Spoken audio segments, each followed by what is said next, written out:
अस्सलाम वालेकुम दोस्तों, कैसे हो? मुझे उम्मीद है कि आप सब सही हो गए। न्यू अपडेट के साथ मैं आपके सामने फिर हाजिर हो चुके हैं। अगर आप कुवैत में रहते हैं, कुवैत की खबरों से हमेशा के लिए अपडेट आना चाहते हैं तो ये वीडियो आप शुरू से लेकर आखिर तक देखते रहिए। इस वीडियो के अंदर मैं आपको कुछ जानकारी देने वाला हूँ और आप लोगों को बताने वाला हूँ। जान लेना इसलिए ज़रूरी है क्योंकि इसमें कुछ लाइसेंस के हवाले से बड़ी खबर दी जा रही है और भी कुछ बड़ी खबरें हैं जो कि गिरफ्तारी वगैरह के हवाले से हैं। तो पूरी जानकारी आपको मिलने वाली है। तो चलिए फिर बिना देरी के वीडियो शुरू करते हैं। लेकिन उससे पहले मैं आपको बताना चाहूँगा, चैनल हमारा पहली बार देख रहे हैं, चैनल को ज़रूर सब्सक्राइब करें और साथ ही साथ बेल आइकन ज़रूर प्रेस कर दें ताकि हमेशा आपको इसी तरीके से कुवैत के बारे में जानकारी टाइम टू टाइम मिलती रहे। तो सबसे पहले हम बात कर लेते हैं यहाँ पे मार्क्स के हवाले से। बहुत सारे लोग हमसे पूछ रहे हैं कि मार्क्स लगाना ज़रूरी है या नहीं है। कमेंट भी इससे रिलेटेड बहुत सारे कर रहे हैं। तो मैं आपको बताना चाहूँगा, जो न्यू कैबिनेट की मीटिंग हुई थी उसके अंदर बताया गया कि मार्क्स लगाना हर बंदे को ज़रूरी है, चाहे वो कुवैती हो, प्रवासी हो, कोई भी हो, कहीं का भी हो, कोई किसी को भी छूट नहीं दी जा रही है। और कोरोना की, जैसे कि मैंने आपको सुबह में बताया था, 399 जो केसेस हैं वो निकले हैं। तो आप खुद सोच सकते हैं मास्क लगाना ज़रूरी क्यों हो गया है।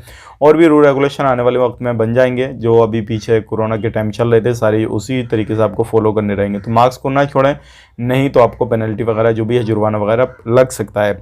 अब बात कर लेते हैं यहाँ पर ड्राइवरी लाइसेंस के हवाले से कुछ बड़ी जानकारी दी जा रही है।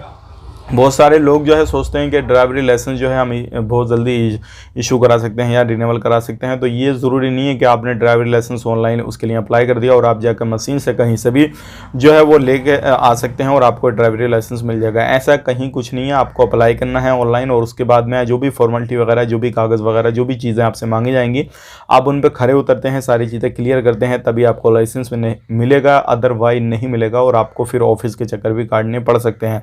और उन्हीं लोगों को लाइसेंस दिया जाएगा जो लोग ड्राइवरी का रियली में काम करते हैं। वीज़ा भी वही है और लाइसेंस भी उन्हीं लोगों के जारी किए जाएंगे, दूसरे वीज़ा वालों के जारी नहीं किए जाएंगे लाइसेंस। इस चीज़ का भी खास करके ध्यान रखिएगा।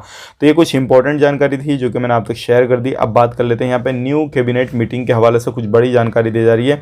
जैसे कि आपको मालूम है, अभी जो है कुछ न्यू कैबिनेट की जो मीटिंग है उसमें नए नए बंदे जो है ऐड किए गए हैं। सारी चीज़ें जो है न्यू कैबिनेट मीटिंग में जो लोग बैठे हैं वो अलग अलग तरीके से अभी जो है वो ज्वाइन किए हैं, सारी चीज़ें की हैं। तो उन्होंने कुछ फैसले अलग अलग तरीके से लिए हैं, चाहे वो वीज़ा को लेकर हों, रूल रेगुलेशन को लेकर हों और प्रवासियों को लेकर हों। कुछ अच्छी भी खबरें हैं इसमें, कुछ बुरी भी, जैसे कि वीज़ा को लेकर भी उन्होंने कुछ अच्छी खबर दी है कि बहुत ही जल्दी आने वाले वक्त में वीज़ा को ओपन किया जा सकता है और जितने भी प्रवासी लोग हैं उन पर जो है सख्ती बरती जाए। अगर कोई भी उल्लंघन करता है, वायलेशन वगैरह करता है किसी भी चीज़ को लेकर, चाहे वो ड्राइवर हो या फिर कोई प्रवासी कंपनी में काम करने वाला हो, घर में काम करने वाला हो, किसी भी तरीके से, तो इन चीज़ों पर भी सख्ती बरती जाएगी। लेकिन ध्यान दें, अभी कोरोना के केसेस काफ़ी ज़्यादा हो रहे हैं तो बख्शा किसी को नहीं जाएगा। आपको भी जो है गिरफ्तार किया जा सकता है अगर आप कोई भी उल्लंघन वगैरह करते हैं, किसी भी तरीके से कहीं पर भी लापरवाही करते हैं। तो ये थी आज की कुछ जानकारी जो कि मैंने आप तक शेयर कर दी।